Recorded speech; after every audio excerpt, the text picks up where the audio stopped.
Madame Brindamour m'a raconté un jour comment le théâtre avait été fondé. Elle me dit qu'un soir, dans un restaurant, il y a des comédiennes qui sont attablées. Madame Palomino est de la partie.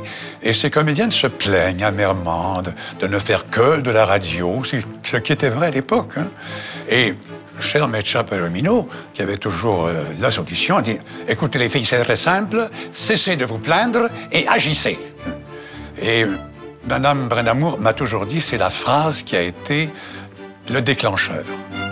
Un théâtre, pour que ça marche, il faut que ça soit une histoire d'amour. Bon, Yvette jouait, Madame Palomino administrait. C'était idéal.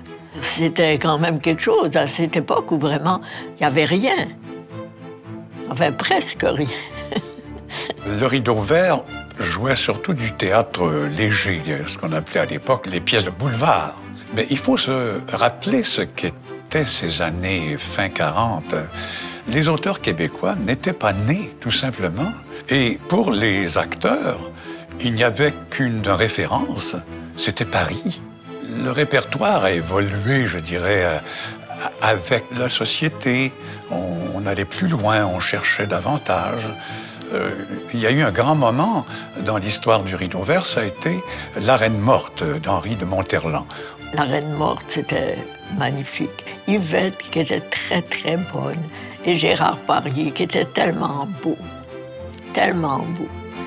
Quand j'ai fait mes débuts professionnels, si l'on veut, en 1955 au Rideau Vert, j'avais dans les distributions autour de moi des aînés, des acteurs chevronnés.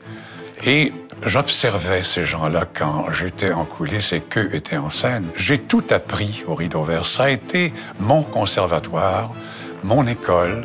Le théâtre du Rideau Vert, pour moi, c'est vraiment une source de bonheur et de joie, parce que j'ai été très, très, très heureuse au Rideau Vert.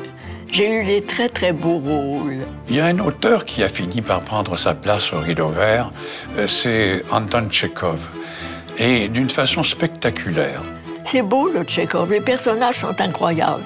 Mais c'est difficile parce que c'est une espèce de mentalité entre les deux. C'est l'époque russe intermédiaire, hein, avant la Révolution.